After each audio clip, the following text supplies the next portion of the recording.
আসসালামু আলাইকুম শিক্ষার্থী বন্ধুরা, আমি ব্যতিক্রম মিরাজ। আজ আবারও ঢাকা বিশ্ববিদ্যালয়ের বিগত সালের প্রশ্নের আগুন পানি সমাধান ক্লাস নিয়ে তোমাদের সামনে হাজির হয়েছি। আমি বরাবরই তোমাদেরকে বলে থাকি, ঢাকা বিশ্ববিদ্যালয়ের বিগত সালগুলোতে যেই টপিকগুলো থেকে প্রশ্ন এসেছে, তোমার বছরও সেই টপিকগুলো থেকে প্রায় 95% প্রশ্ন কমন থাকবে। তুমি যদি এই প্রশ্নগুলোর সঠিক অ্যান্সার দিতে পারো, তাহলে ঢাকা বিশ্ববিদ্যালয়ে তোমার জন্য একটা সিট সুনিশ্চিত। এখন তোমাদের এই প্রশ্ন অ্যানালাইসিসের সমস্যা থেকে উত্তরণের জন্য আমরা the surgery of DU question নামে একটি সিরিজ চালু করেছি, এবং এই সিরিজের প্রতিটি ক্লাসে আমরা ঢাকা বিশ্ববিদ্যালয়ের একটি প্রশ্ন অ্যানালাইসিস করতেছি, যেন তোমরাও এইভাবে প্রশ্ন অ্যানালাইসিস করে তোমাদের প্রিপারেশন আরও এক ধাপ এগিয়ে নিতে পারো। চলো এবার আমরা ঢাকা বিশ্ববিদ্যালয়ের 18 এবং 19 সালের ভর্তি পরীক্ষায় আসা একটা প্রশ্ন দেখি। তবে ঢাকা বিশ্ববিদ্যালয়ের প্রশ্ন সমাধানের পূর্বে প্রতিনিয়তই আমি তোমাদের যে দুটি কথা স্মরণ করিয়ে দিই, তার একটি হচ্ছে ঢাকা বিশ্ববিদ্যালয়ের প্রশ্ন সমাধানের পূর্বে তোমরা প্রশ্নটি ভালো করে পড়ে বোঝার চেষ্টা করবে পরীক্ষক তোমাদের কাছ থেকে কি চাচ্ছে। 2 নম্বর, ঢাকা বিশ্ববিদ্যালয়ের প্রশ্ন সমাধানের সময় সর্বদাই তোমরা রাইট অ্যান্সারটাকে, যেটা মনে হবে রাইট অ্যান্সার, সেটা স্কিপ করে 3টা ভুল অ্যান্সার খুঁজবা। এখন কথা হচ্ছে, কেন তোমরা প্রথমে ভুল অ্যান্সারগুলো খুঁজবা, সেটা তোমরা আমাদের এই ছোট্ট ভিডিওটা শেষ পর্যন্ত দেখলেই বুঝতে পারবে। তাহলে চলো এবার আমরা প্রশ্নটি পড়ি এবং বোঝার চেষ্টা করি পরীক্ষক আমার কাছ থেকে কি জানতে চেয়েছে। দেখো, প্রশ্নটা হচ্ছে, মিনাস লাভলি ভয়েস, মিনার চমৎকার কণ্ঠ, ওয়াজ মিউজিক, গানের মতো টু আওয়ার ইয়ার্স, আমাদের কান নয়ের মাঝে। তারপর বলছে ইজ অ্যান এক্সাম্পল অফ। এখানে 4টা অপশন দেওয়া আছে। 1 নম্বর হচ্ছে মেটাফর, 2 নম্বর হচ্ছে মেটোনিম, 3 নম্বর হচ্ছে সিম্বল এবং 4 নম্বর হচ্ছে সিম্বল। তাহলে এই প্রশ্নটা পড়ে আমরা বুঝতে পারলাম যে পরীক্ষক আমাদের কাছ থেকে জানতে চেয়েছে ফিগার অফ স্পিচ সম্পর্কে আমাদের কোনো জ্ঞান আছে কিনা বা কোনো ধারণা আছে কিনা। তাহলে দেখো, আমরা প্রথমে আলোচনা করি এই প্রশ্নটা সমাধানের পূর্বে ফিগার অফ স্পিচ সম্পর্কে। এখন দেখো, ফিগার অফ স্পিচ জিনিসটা কি।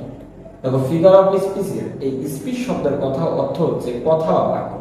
এখানে অফ শব্দের অর্থ হচ্ছে র, আর এই ফিগার শব্দের অর্থ হচ্ছে গঠন বা।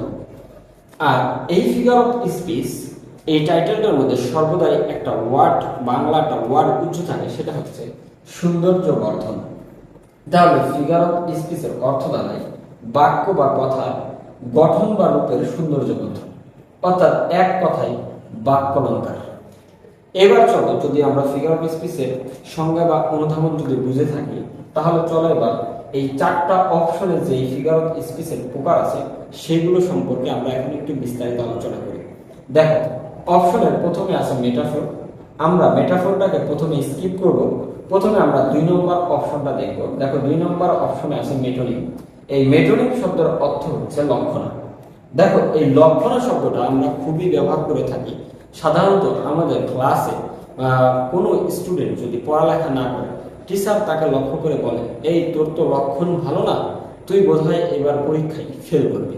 এবং একইভাবে যে ছাত্রটা লক্ষণ ভালো দেখে টিচার বলে দিতে পারে যে সে এবার রেজাল্ট ভালো করবে। অনুরূপভাবে এই মেটোনিমগুলোর উদাহরণগুলো দেখলে বোঝা যাবে যে এই উদাহরণগুলোর লক্ষণ কি। তাহলে চলো এবার আমরা মেটোনিমের একটু পারিভাষিক সংজ্ঞা বিশ্লেষণ করে বোঝার চেষ্টা করি। দেখো, মেটোনিমের পারিভাষিক সংজ্ঞা হচ্ছে কোনো একটা শব্দকে ব্যবহার করে ওই শব্দের নিজ অর্থকে না গ্রহণ করে অন্য একটি শব্দকে নির্দেশ করলে তাকে মেটোনিম বলে। আমি আবারও বলতেছি, কোনো একটা শব্দকে ব্যবহার করে ওই শব্দের নিজ অর্থকে গ্রহণ না করে অন্য একটি শব্দকে নির্দেশ করে তাকে মেটোনিম বলে। তাহলে চলো এবার আমরা মেটোনিমের একটা উদাহরণ দেখি। দেখো, মেটোনিমের উদাহরণটা হলো can I have your hand. দেখো, এই উদাহরণটা বা এই বাক্যটার শাব্দিক অর্থ হচ্ছে ক্যান আই হ্যাভ, আমি কি পেতে পারি, ইউর হ্যান্ড, তোমার হাত। কিন্তু এই সেন্টেন্সটা আসল অর্থ হচ্ছে বা মূল অর্থ হচ্ছে আমি কি তোমার সহযোগিতা পেতে পারি। দেখো, এই বাক্যে এখানে এই হ্যান্ড শব্দটা হাত অর্থে ব্যবহৃত না হয়ে সহযোগিতা অর্থাৎ হেল্প বা কোম্পানি অর্থে ব্যবহৃত হয়েছে। যেহেতু এখানে হ্যান্ড হাত অর্থে ব্যবহৃত না হয়ে অন্য একটি শব্দ অর্থাৎ সহযোগিতা অর্থাৎ হেল্প বা কোম্পানি অর্থে ব্যবহৃত হয়েছে বা কোম্পানি শব্দ অর্থে ব্যবহৃত হয়েছে, বিধায় এখানে এই হ্যান্ডটা হচ্ছে মেটোনিম।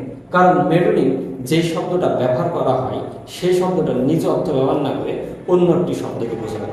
যেহেতু এখানে হ্যান্ড, হেল্প বা কোম্পানি অর্থ ব্যবহার হয়নি, তার জন্য হ্যান্ড হচ্ছে মেটোনিম। চলো এবার আমরা দেখি এই উদাহরণটার সাথে আমাদের এই প্রশ্নের কোনো মিল আছে কি। দেখো প্রশ্নটা হচ্ছে মিনাস লাভলি ভয়েস। মিনার, দেখো লাভলি শব্দের অর্থ হচ্ছে সুন্দর, ভয়েস শব্দের অর্থ কণ্ঠ, তাহলে মিনার সুন্দর বা চমৎকার কণ্ঠ, ওয়াজ শব্দের অর্থ ছিল, আর মিউজিক শব্দের অর্থ গান, ট্রু আওয়ার আমাদের, আর ইয়ার শব্দের অর্থ হচ্ছে কান। তাহলে মিনার সুন্দর, ভয়েস আমাদের কানে গানের মতো মনে হয়। যেহেতু এখানে প্রত্যেকটা ওয়ার্ড নিজ অর্থে ব্যবহৃত হয়েছে, এই হ্যান্ডের মতো আলাদা অর্থে ব্যবহৃত হয়নি, তাহলে আমরা বুঝতে পারলাম যে এই উদাহরণটা মেটোনিমের প্রকারের মধ্যে পড়বে না। তার মানে এই মেটোনিম প্রকারটা আমাদের অ্যান্সার হিসেবে গ্রহণ করা যাবে না। 2 নম্বর অপশনটা হচ্ছে সিম্বল। এই সিম্বলকে আবার সিম্বলিজমও বলা হয়, অর্থাৎ সিম্বলিজমতা। এই সিম্বল শব্দের অর্থ হচ্ছে প্রতীক, অর্থাৎ যে ওয়ার্ডটা সাধারণ অর্থের বাইরে গিয়ে প্রতীকী অর্থে ব্যবহার হয় তাকে সিম্বল বা সিম্বলিজম বলে। তাহলে চলো এবার আমরা একটা সিম্বল বা সিম্বলিজমের উদাহরণ দেখি। উদাহরণটা হচ্ছে, দেখো black is a symbol of death. দেখো কালো কালার হচ্ছে মৃত্যু বা ডেথের প্রতীক। তার জন্য মৃত্যুবার্ষিকীতে সবাই এখানে একটা কালো ব্যাজ পরে। অনুরূপভাবে দেখো rose is a symbol of love. Rose অর্থাৎ গোলাপ হচ্ছে ভালোবাসার প্রতীক। এর জন্য দেখবা বিয়ে, ভালোবাসা কিংবা উইশের ক্ষেত্রে এই রোজ বা গোলাপকে ব্যবহার করা হয়। এখন অধিকাংশ স্টুডেন্টের মাঝে একটা জিনিস প্যাচ লেগে যায় বা কনফিউজড হয়ে যায়, সেটা হচ্ছে দেখো পূর্বের উদাহরণে আমরা মেটোনিম পড়েছি নিজ অর্থে ব্যবহৃত না হয়ে অন্য একটি অর্থকে নির্দেশ করবে। তাহলে এখানেও দেখো ব্ল্যাক অর্থ কালো, এই ব্ল্যাক কালো অর্থে ব্যবহৃত না হয়ে এখানে ডেথ অর্থাৎ মৃত্যু অর্থে ব্যবহৃত হয়েছে। তাহলে এখন সবারই একটা প্রশ্ন, তাহলে মেটোনিম আর সিম্বলিজমের মধ্যে পার্থক্যটা কি? চলো এবার আমরা এই পার্থক্যটা একটু ইন্টারেস্টিং ভাবে শিখে নিই। দেখো এই সিম্বলিজম হচ্ছে, এখানে দেখো এই ব্ল্যাক ওয়ার্ডটা সর্বদাই ডেথ অর্থাৎ মৃত্যুর জন্য নির্দিষ্ট, কারণ কালো কালার দিয়ে কখনো ভালোবাসাকে নির্দেশ করবে না। অনুরূপভাবে এই যে রোজ সর্বদাই লাভের জন্য প্রতিকায়িত করার জন্য নির্দিষ্ট, কোনোভাবে এই রোজ ডেথ অর্থাৎ মৃত্যুকে প্রতিকায়িত করবে না। কিন্তু এই মেটোনিমগুলো দেখো, মেটোনিম আমরা পূর্বের উদাহরণে দেখেছিলাম যে হ্যান্ড, হেল্প বা কোম্পানি অর্থাৎ সহযোগিতা অর্থে ব্যবহৃত হয়েছে। কিন্তু এই মেটোনিমের অসংখ্য উদাহরণ আমাদের কথাবার্তায় আমরা ব্যবহার করে থাকি। যেমন ধরো আমরা কথা বলি যে মেয়েটার বাবা হচ্ছে তার ডান হাত।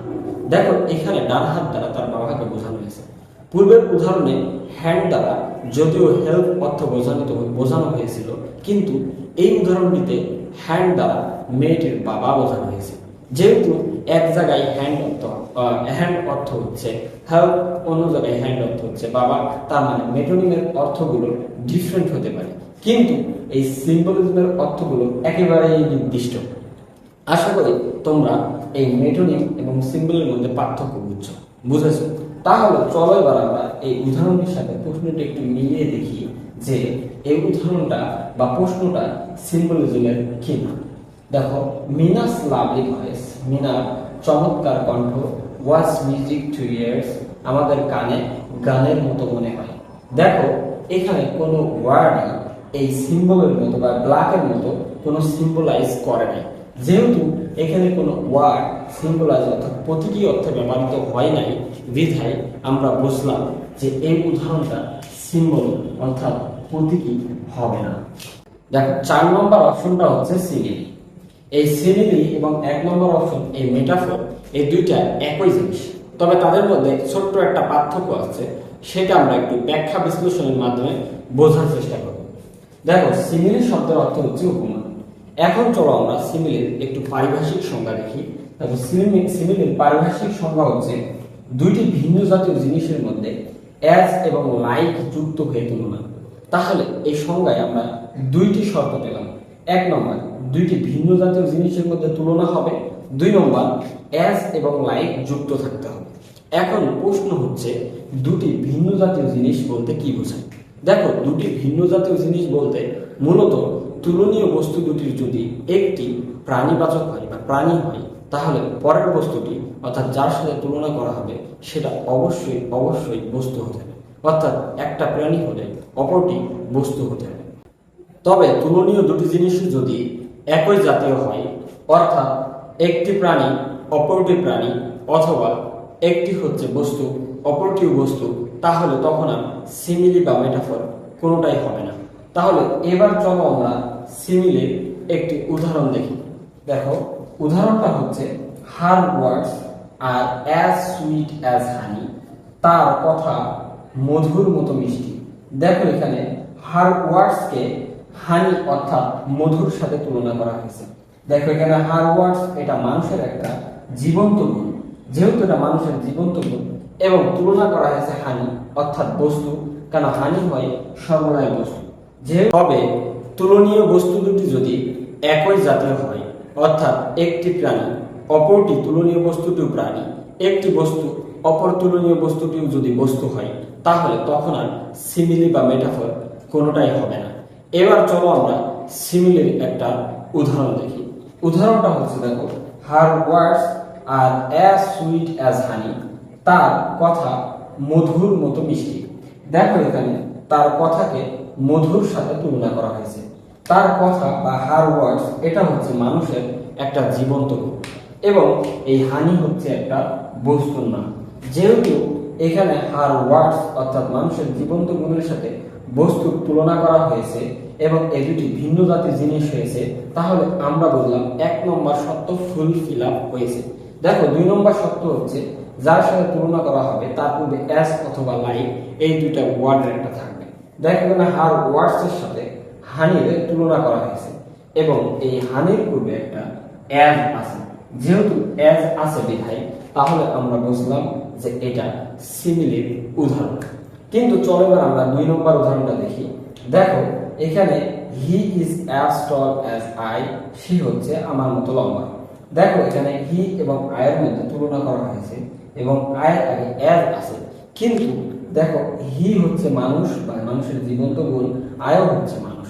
যেহেতু দুটো জিনিস একই, তাই এইটা সিমিলি হবে না। তাহলে এইবার চলো আমরা এই উদাহরণটির সাথে প্রশ্নটিকে মিলিয়ে দেখি যে উপরের প্রশ্নটা সিমিলির মধ্যে পড়ে কিনা।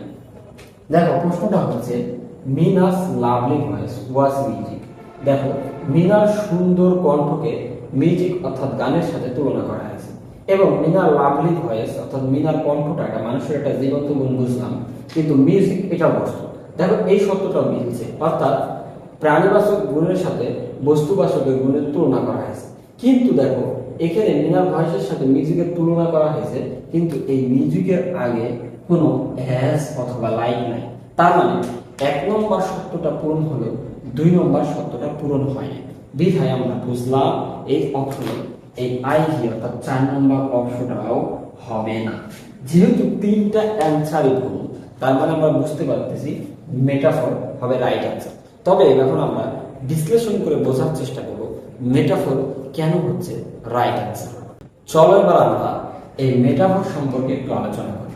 দেখো মেটাফর শব্দের অর্থ হচ্ছে রূপক, এটা আমরা সকলেই জানি। এখন চলো আমরা মেটাফর কাকে বলে। দেখো মেটাফর হওয়ার জন্য 2টা শর্ত আছে। 1 নম্বর হচ্ছে 2টা ভিন্ন জাতীয় জিনিসের মধ্যে তুলনা হতে হবে। 2 নম্বর হচ্ছে অ্যাজ অথবা লাইক থাকবে না।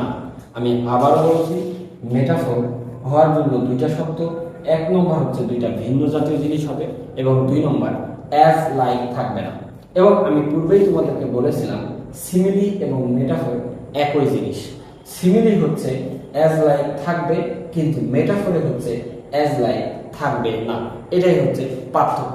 তাহলে চলো এবার আমরা মেটাফরের একটা উদাহরণ দেখি। মেটাফরের উদাহরণ হচ্ছে life is a local bus. দেখো এখানে মানুষের জীবনকে লোকাল বাসের সাথে তুলনা করা হয়েছে। লোকাল বাসগুলো যেমন প্রতিটি স্টেশনে ধাক্কা খেতে খেতে যায়, অনুরূপভাবে মানুষের জীবনগুলো প্রতি ধাপে ধাপে বাধাপ্রাপ্ত হয়ে এগিয়ে যায়। তাই এখানে মানুষের জীবনের সাথে লোকাল বাসের তুলনা করা হয়েছে।